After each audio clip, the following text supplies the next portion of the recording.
will represent the world, basically. So it's not a South African conference, it's an international conference.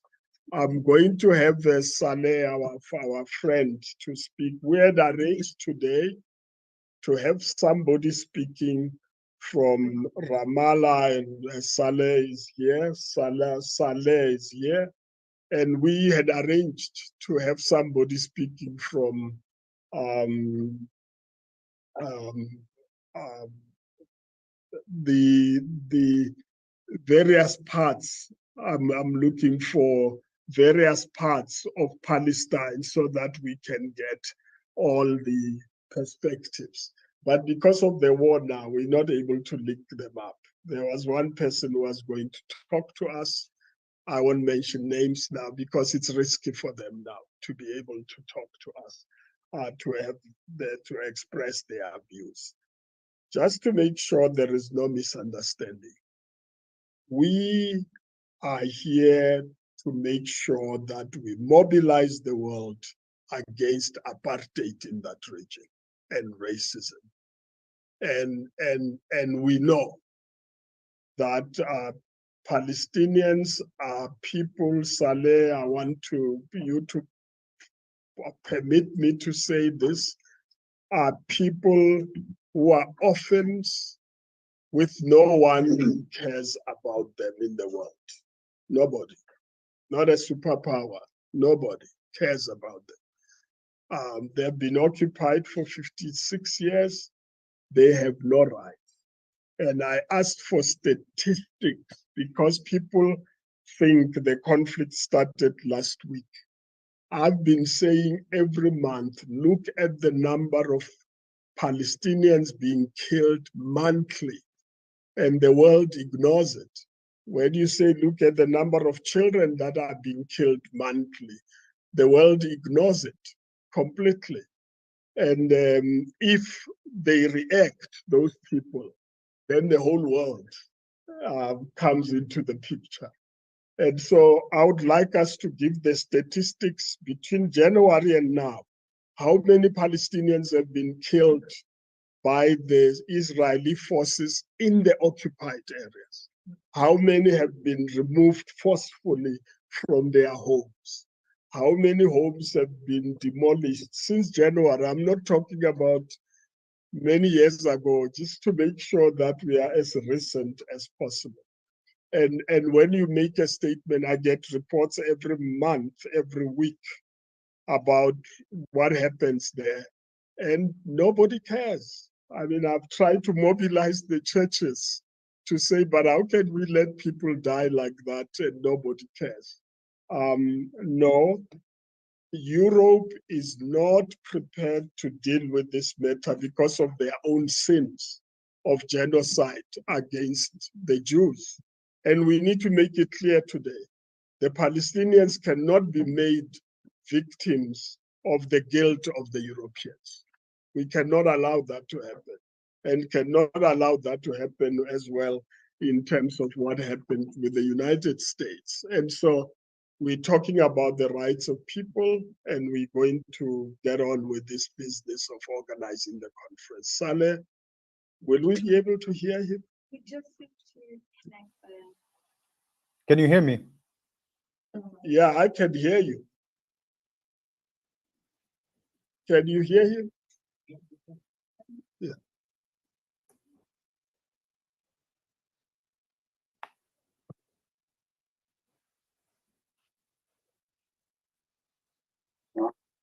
We can hear him online. Yeah, no, online you'll hear him because you are connected, but those who are not online won't be able to hear him and clarify that. Are you okay? Otherwise, we could go ahead, we'll connect him as we go by. But he represents the PAACC. That's the Palestinian Anti-Apartheid Coordinating Committee, which we are working with in working on this conference. Is there any other additional thing you want to say? steering committee members? Are they ready? Shall I speak? Yeah. Yeah, everybody can hear okay?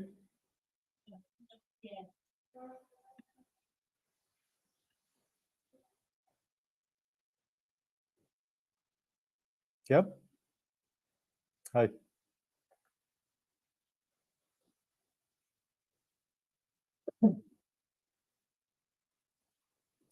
I can hear you. Can you hear me? And Uh, but can you hear him? No? Bluetooth. Is it device Bluetooth? I think it might be PB. Would that be it? Can you say Can you hear me? something? So Yeah, can you hear me now? it's No? not connected. No? Just we try another thing. AV180. I'm saying, can we go ahead? We'll Yeah. connect. You are able to. Any comment from members of the steering committee before we allow the media to interact with us?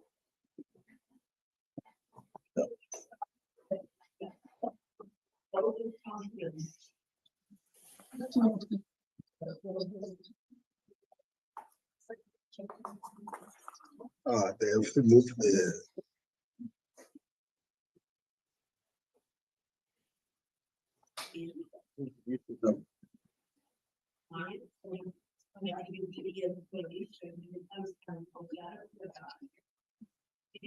So conference is a momentous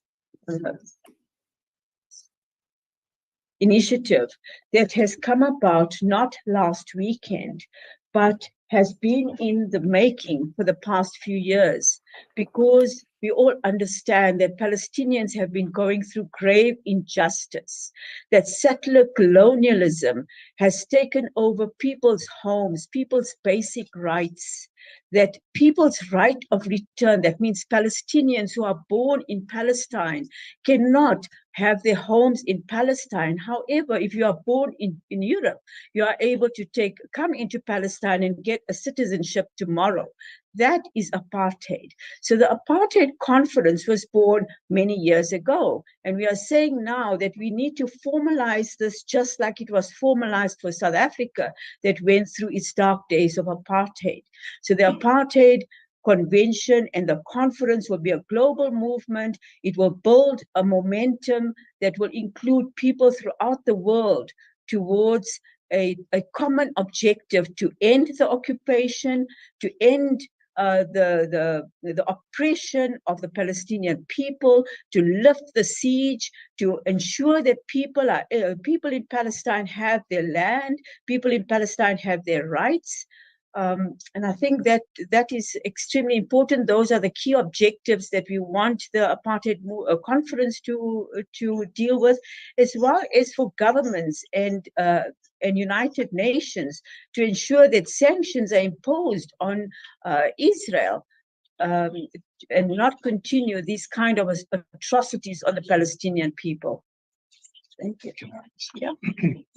Yeah, the South African anti-apartheid movement, I think, shifted the balance of forces in favor of the anti-apartheid forces in this country. Similarly, we'd like our initiative, or the initiative of the Palestinians, to form an anti-apartheid Israel movement to assist in shifting the balance of forces in favor of the oppressed of Palestine. Thank you.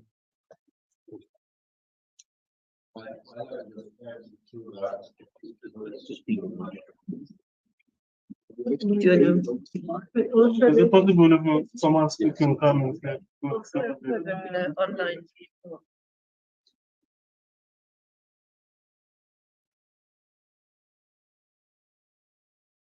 Just saying that this is a moral struggle in many ways.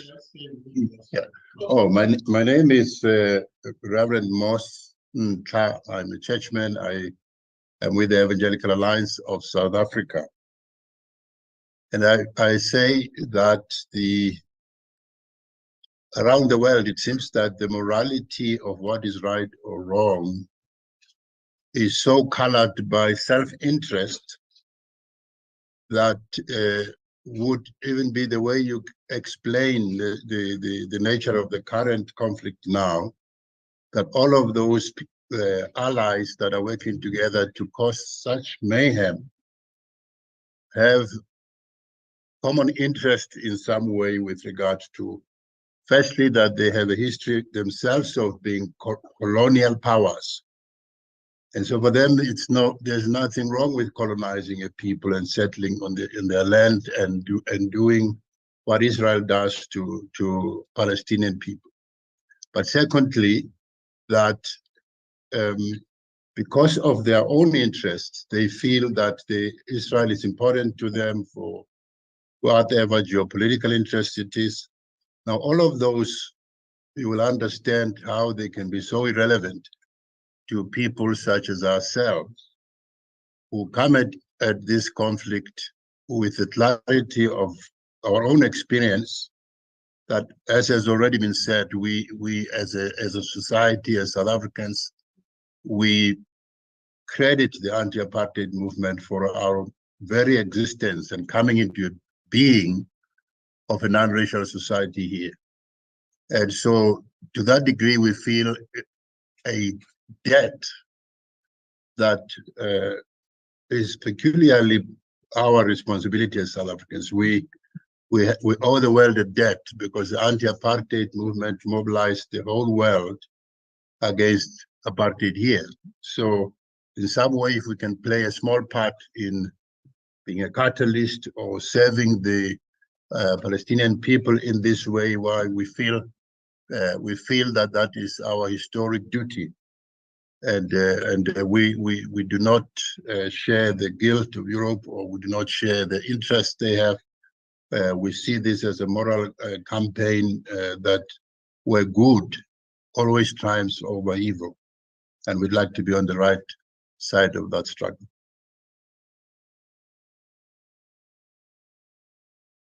Yeah. Do you want me to go upstairs? I will. Hi, I am Jo Bluin. I'm with South African Jews for a Free Palestine, and also part of this collective mobilizing with a deep sense of duty and humility against apartheid, settler colonialism, and genocide in Palestine. I think I echo the sentiments of my comrades here today. I think from our perspective as South African Jews for a Free Palestine, we recognize that genocide is not a Jewish value. We recognize that the deep connections between the fascist projects of Nazism, of apartheid, of Zionism, and we at all times try and fight against all of them.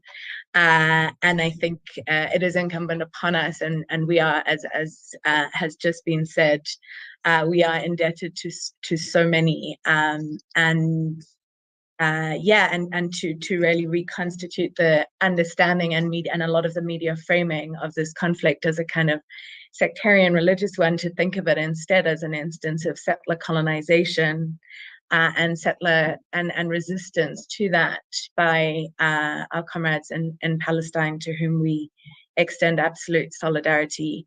And that is very much why we are invested in being part of this anti-apartheid movement, together with comrades from all over the world and all over the country, guided as always by Palestinians. Thanks.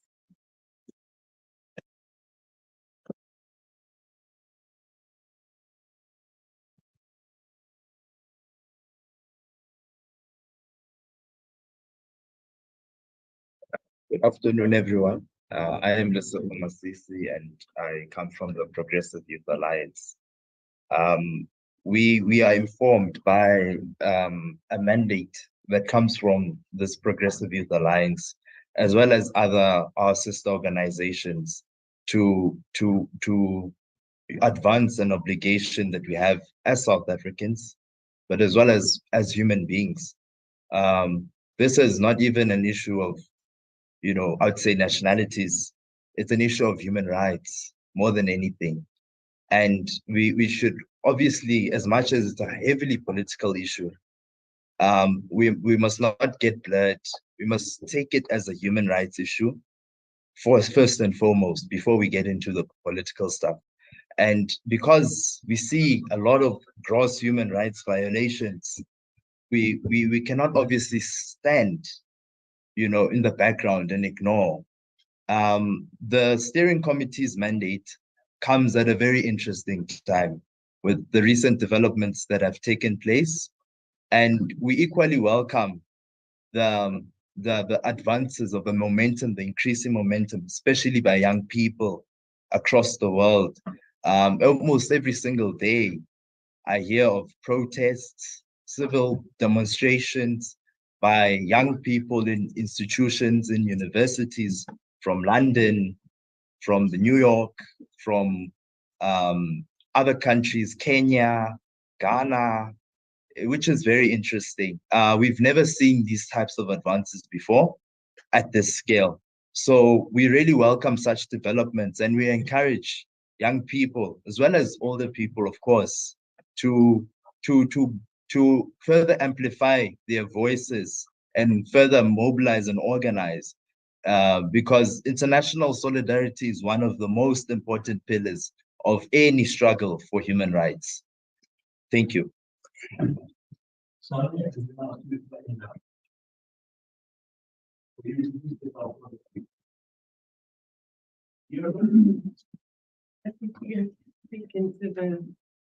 Comrade Saleh, can you hear us? I can hear you. Can you hear me? You can go ahead, just introduce yourself. Thank you. Thank you very much. Greetings to all from occupied Ramallah. My name is Saleh Hijazi. I'm speaking today on behalf of the Palestinian BDS National Committee. It is the largest coalition in Palestinian society and the leadership of the global movement working to dismantle Israel's settler colonialism, apartheid, and illegal military occupation. Hold on.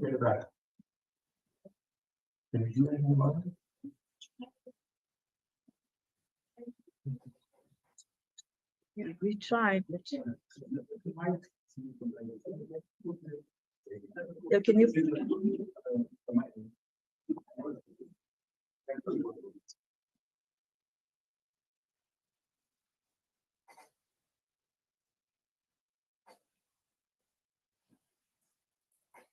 You do this.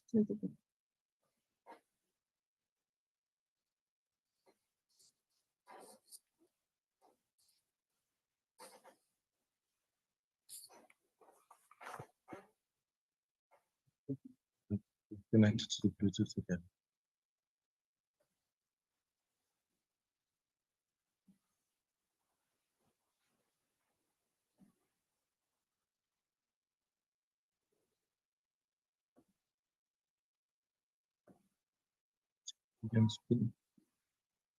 Comrade Saleh, say a word.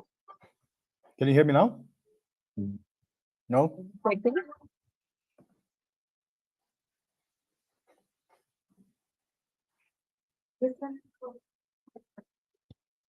Polaroid.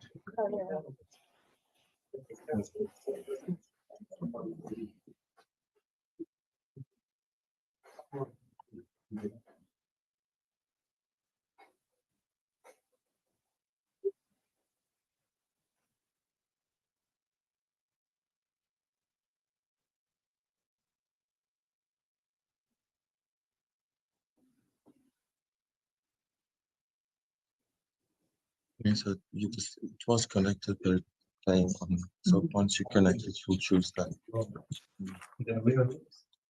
Can you hear me now? Just take all the other. So please. Yeah, just tell me, was it connect?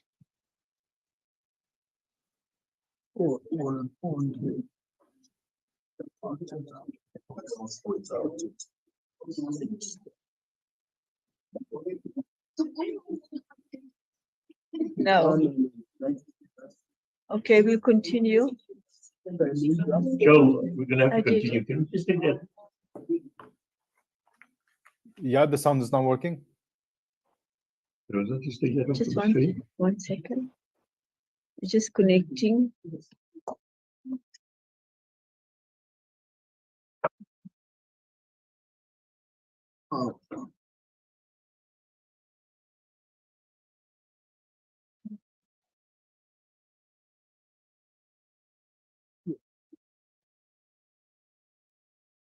Rosa. Okay, carry on.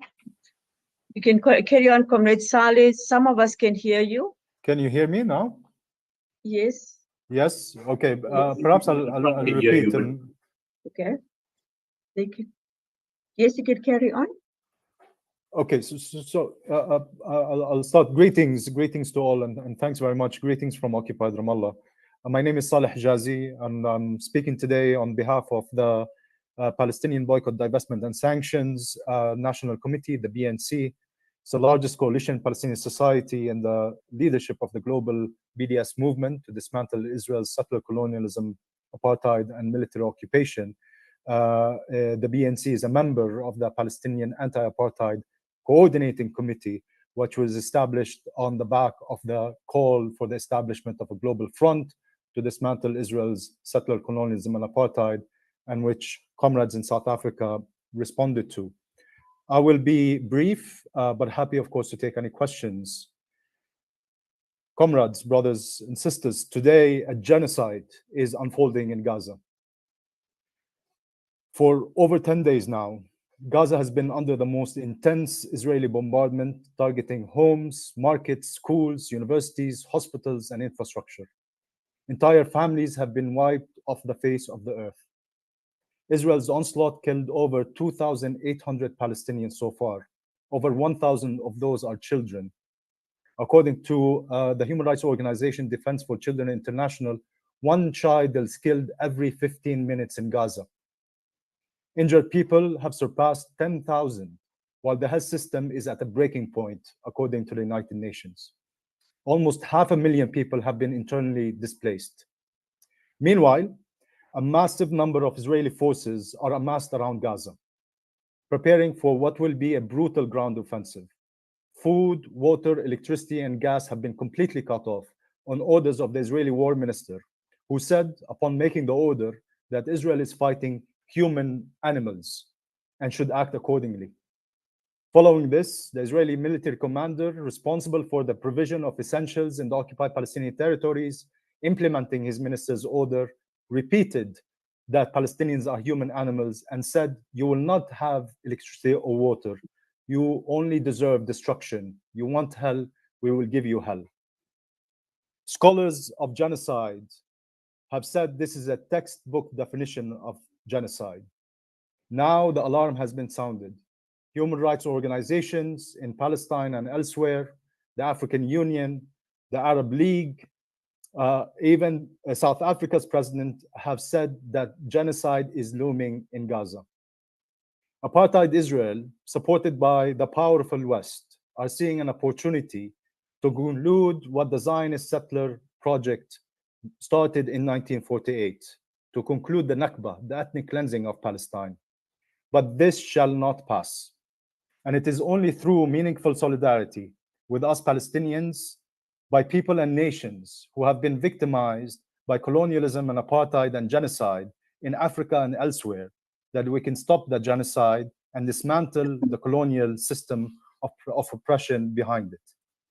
Today, the priority is to stop the genocide, to call for an immediate ceasefire, and to allow humanitarian aid, which Israel is preventing, into the Gaza Strip. But in taking the urgent action today, we should also keep our sight focused on the fundamental and strategic goal of dismantling colonial oppression in Palestine and ending Israeli apartheid. This is why the conference next May, coinciding with the 76th anniversary of Nakba, is of utter importance. We need to work together to truly make apartheid a thing of history. Work starts at home by ending complicity with Israel, and towards the global front, as Palestinians have called, to dismantle Israel's settler colonialism apartheid once and for all. Thank you very much.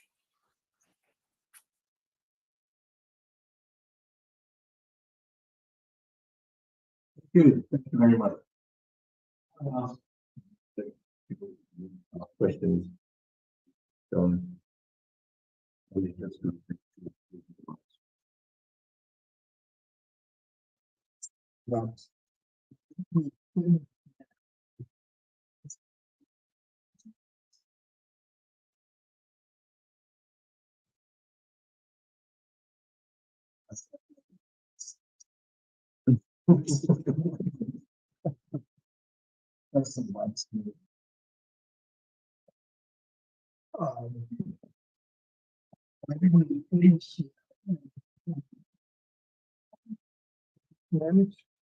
Which is going to give the details about what this project is about, the steering committee, the patrons, our partnership with our comrades in Palestine.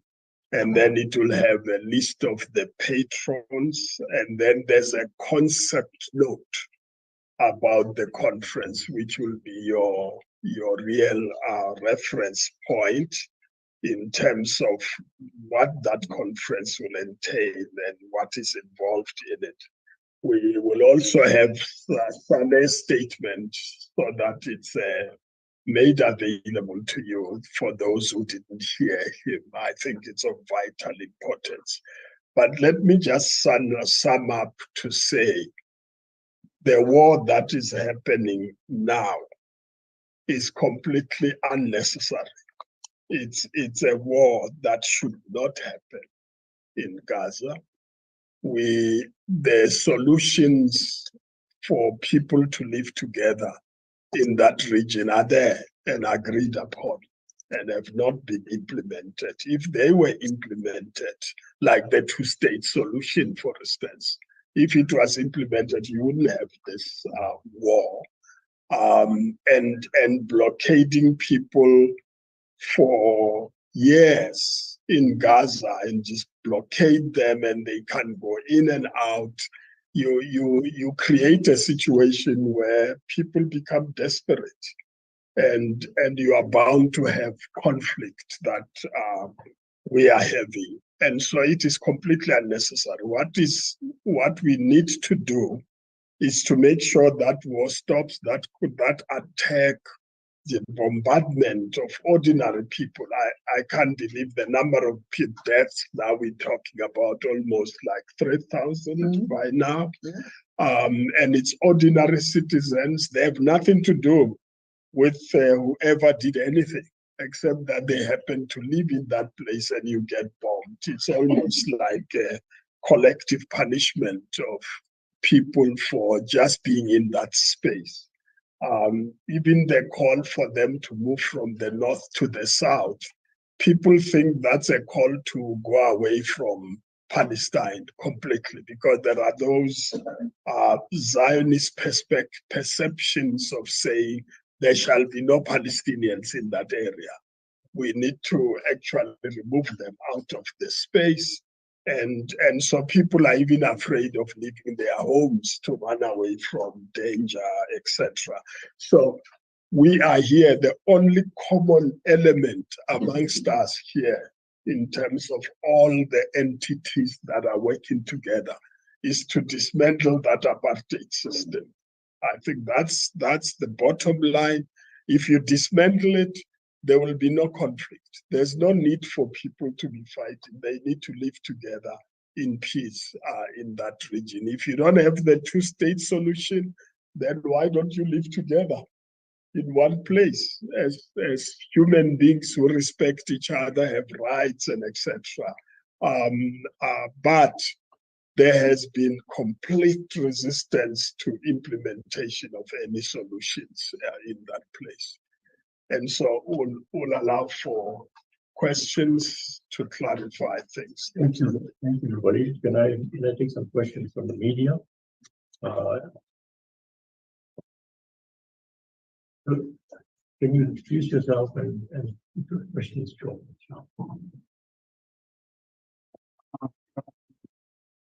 from, let's say, the Sudanese. Obviously, about 200 or so refugees from the world coming to South Africa. How do you go into those things? Especially because, like you said, this is like a long-standing issue. It keeps getting global. How are you going to get that global focus so that you really receive like a response which really sees the Yeah.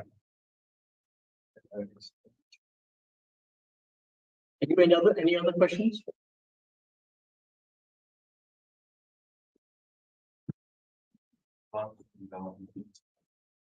We spoke about the failure of the two-state solution, and I was just wondering place to accomplish the two-state solution, bringing to play. Further questions?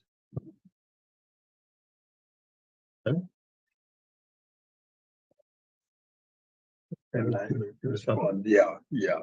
Then, but let me start from where you started. You know, there was slavery in this world for almost about 500 years of slavery, and slavery was brought to an end. And nobody today says I supported slavery. Nobody. There was apartheid in this country almost 350 years. We experienced that in South Africa. And the world supported slavery, by the way, especially Western powers and structures supported slavery. And it has ended. They also supported apartheid, because the supporters of the apartheid system were mainly from Europe, USA, who supported the apartheid system. You know that they assisted South Africa to get nuclear weapons, chemical weapons. When we negotiated a settlement in 93, they asked that their stuff be dismantled and returned to them. And so they supported the apartheid system, but the apartheid system is gone. And I am convinced that you can't have this apartheid regime between the Jordan and the Mediterranean Sea and it lasts forever. It's impossible. It's going to come to an end. And we are planning to mobilize the world. That's what the anti-apartheid movement was in support of South Africa. There was no such a large a movement as the anti-apartheid movement. It was all over in the world, and it was based on citizens of the countries, where the countries were supporting apartheid. The citizens turned against them and said, you can't support apartheid in our name. And so we're going to be holding consultations. Our friends in Palestine, Saleh, and the organization, the PAACC, are working on consultations in Europe, Latin America, Asia, everywhere. Between now and May next year, we'll be doing that. There will be also consultations on the African continent.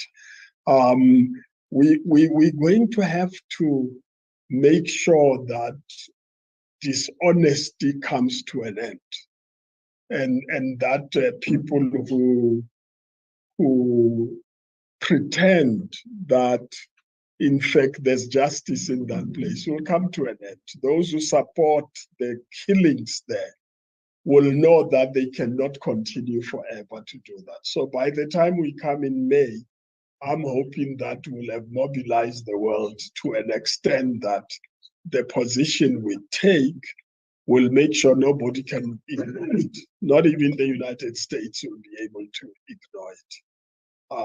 The question is whether we can, the two-state solution, I mean, it was agreed upon and it has been resisted, and the superpowers who made sure that that agreement was reached have not lifted a finger to make sure it is implemented. And in the meantime, the whole area is being occupied, basically, and settlements, etc. The two-state solution is going to be untenable. Yeah. What's the plan?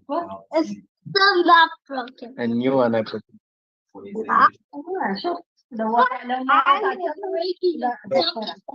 Okay. Yeah. Can everyone on the chat please mute? No, sir. We are an anti-apartheid. Our task is to dismantle the apartheid regime in the area.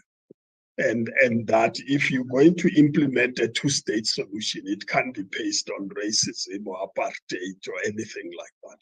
Whatever system you put in place. But the people who negotiated that, the people who supported that, are the very superpowers who are not prepared to make it be implemented. So it's not our responsibility to go and force them. We're going to mobilize the people to force them. Sorry? Yeah. No, we're going to mobilize the world. I mean, we mobilized the world against the apartheid system in South Africa, and we succeeded to delegitimize it. We need to delegitimize this activity that supports brutality and killings of people without the world lifting a finger. And I think that must come to an end. And we are determined to do that. We've done it before, we will be able to do it again. I think also, in addition to what has been said, I wanted to realize that the anti-apartheid movement was not, it was to a large extent not a let me put it another way. It was not part of a party. It was ordinary people around the world who, from whichever political party they were, participated in actions of ordinary residents of their country, whether it came to not buying South African goods, for example, around the world, or whatever it was. People that did what they could to starve apartheid of oxygen. So in the same way, we envisage people around the world what is necessary to make apartheid not workable, so that lives can be saved, so that people can be just in Palestine. And we do this obviously meditate in our minds that we have an anti-Jewish program for all the two Jewish people, Arab people, all of them as children of God, and we'd like for them to be a part of a society where human rights are respected, where everyone lives in. If ever has to face a Holocaust or genocide, such as we are, right? We're looking forward to a society that will be non-racial, where there will be justice for all.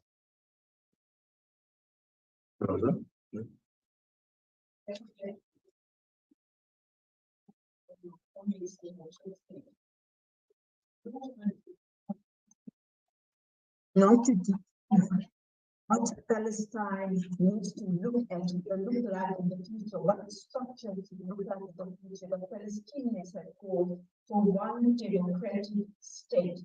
Justice. The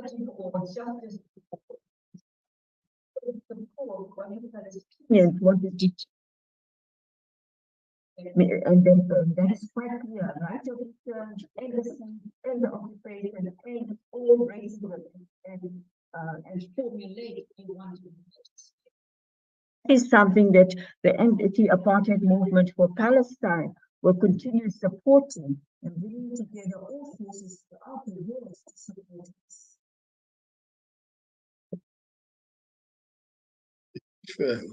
Yeah.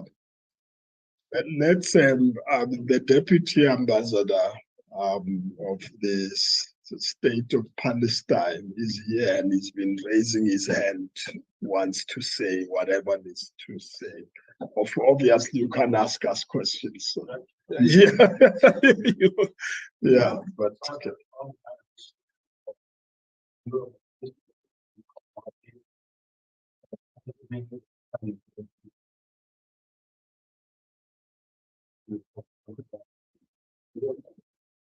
But I want to focus on two facts. First, the unit of travel regime aims at strong conditions.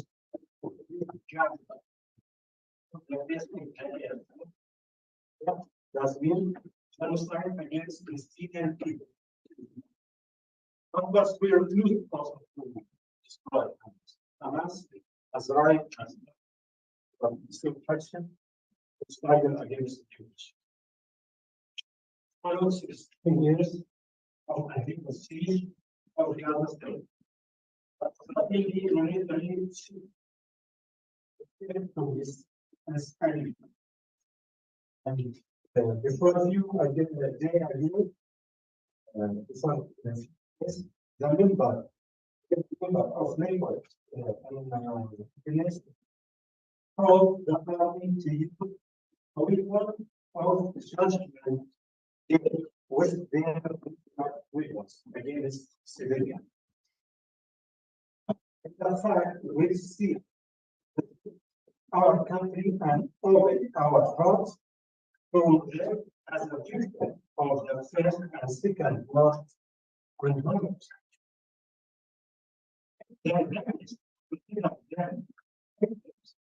Of the world, giving our vengeance of the victim, that we will not be defeated.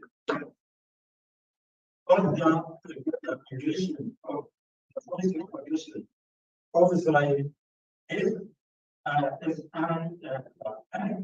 organized state terrorist and the most important situation in the world. Thank you.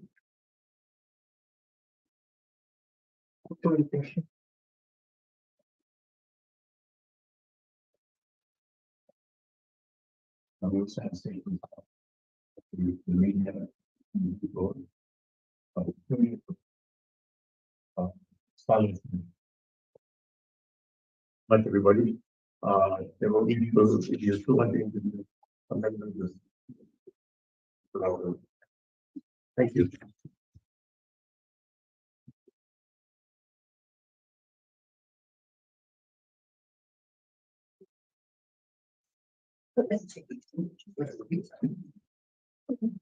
Yeah, you can have your copy there.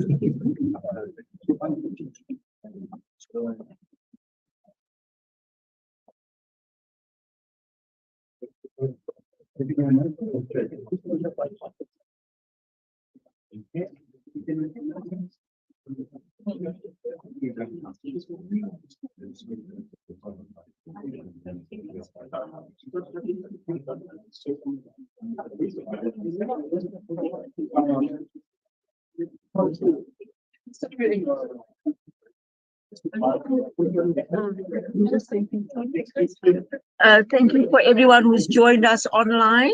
As Comrade Frank has said, all the statements and all of that will be issued and will be made public, and I'm sure everyone on this platform will receive it. Thank you very much.